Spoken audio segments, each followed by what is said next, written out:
जी, आपने सुना अभी तक हमारे जो पैनलिस्ट बोले।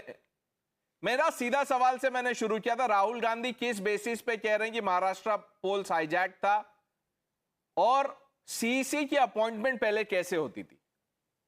देखिए प्रणेश, मुझे तो बड़ा दुख भी हो रहा है कि अनवर पाशा जैसे सीनियर लीडर हैं और मैं जो देख पा रहा हूं कि उनके नाम के आगे प्रोफेसर है, तो वो किस तरह से उन्होंने कहा। अरे भाई, एग्जीक्यूटिव ऑर्डर से बनता था। चुनाव आयुक्त एक चिट्ठी सरकार निकाल देती थी, उससे बनता था। ये साफ साफ कहिए ना, कैसे कांग्रेस सरकारें चलाती थी, कैसे इंदिरा जी कैसे तानाशाही किया करती थी और कैसे सरकारें ताश के पत्तों की तरह फेंट दी जाती थी। कहिए नहीं, कहने में आपको इतना संकोच क्यों है? तब तो आप भी उसी निशाने पर थे। लालू जी की बात मैं कर रहा हूं।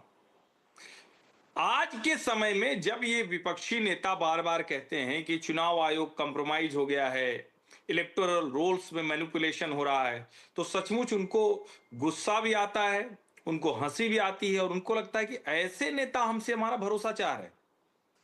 जिन नेताओं के लिए हम खड़े होकर लाइन में जब वोट दे देते हैं, तब तो कहते हैं सब ठीक है, और जिस दिन हार जाते हैं तो हमें ही बदनाम करना शुरू कर देते हैं।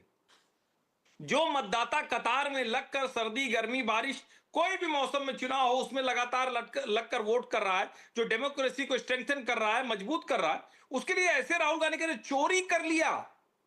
कितनी खराब शब्दावली है। ये नेता प्रतिपक्ष हैं, इनके बात करने का ये तरीका है। और चुनाव आयोग ने बहुत साफ साफ उसका जवाब दिया था। झूठ बोलते हैं लोग।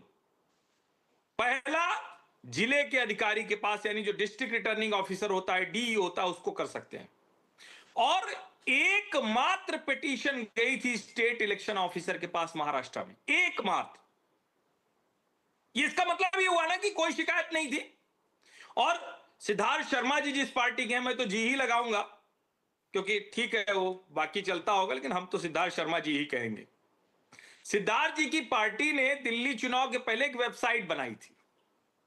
उस वेबसाइट पर कहा था कि इस बार चुनाव आयोग का कच्चा चिट्ठा सब सामने रख देंगे। जानते हैं वो कच्चा चिट्ठा क्या था? सिद्धार्थ जी जाके पता कीजिएगा, मनीष सिसोदिया से पूछिएगा, दिल्ली के लोगों से पूछिएगा। वो वेबसाइट थी कि हम उस पर फॉर्म 17C अपलोड करेंगे। There was not a single discrepancy, एक भी गड़बड़ नहीं मिली। चुपचाप उसको हटा लिया। वरना आपको लगता है कि आपके नेताजी नोबेल प्राइज की हकदार बन रहे हैं? एलजी से लड़के जो काम किया था वो उसको छोड़ देते।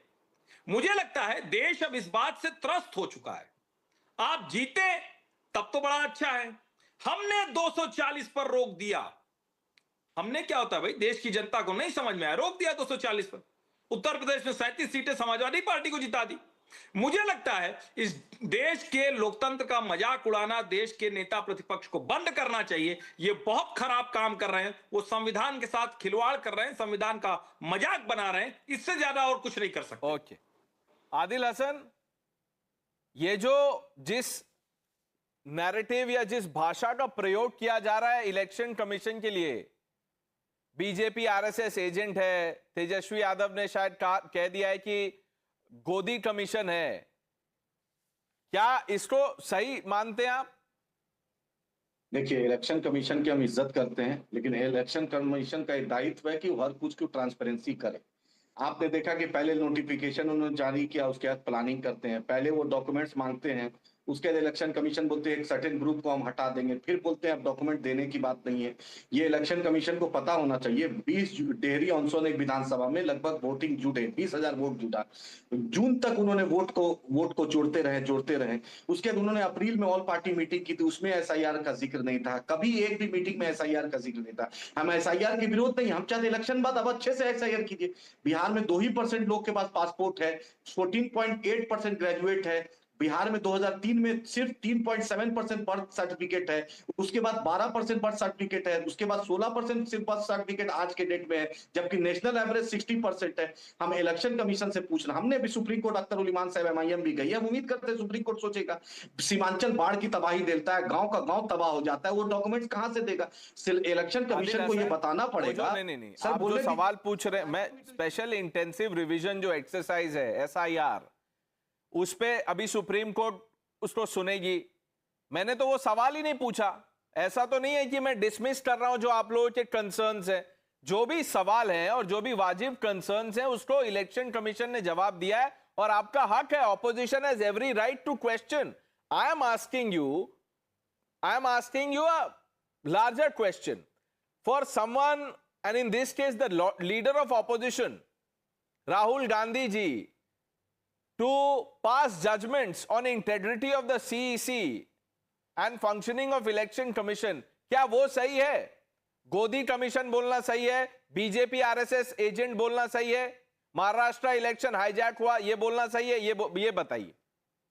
हमारा एक ही कहना है, नरेंद्र मोदी जी की सरकार है, इतना पारदर्शिता की बात करते हैं तो मोदी जी का ड्रोन जो है, वो ड्रोन जो आज जैसे आनंद और वडोदरा वाला ब्रिज गिरा, वो ड्रोन गायब हो गया, मोदी जी का वो ड्रोन खो गया कि करप्शन कैसे कर लिए। हम ये आपसे पूछना चाहते हैं, इलेक्शन कमीशन का जो एक्ट था, राज चीफ जस्टिस को क्यों हटा दिया मोदी जी ने? चीफ जस्टिस को रहने देते, अपने ही मिनिस्टर को क्यों? इससे पहले वही मैंने सवाल पूछा प्रोफेसर पाशा से, वही सवाल पूछा मैंने। इससे पहले कैसे अपॉइंटमेंट होती थी चीफ इलेक्शन कमिश्नर की, बताइए। उसमें थे चीफ जस्टिस ऑफ इंडिया? नहीं थे।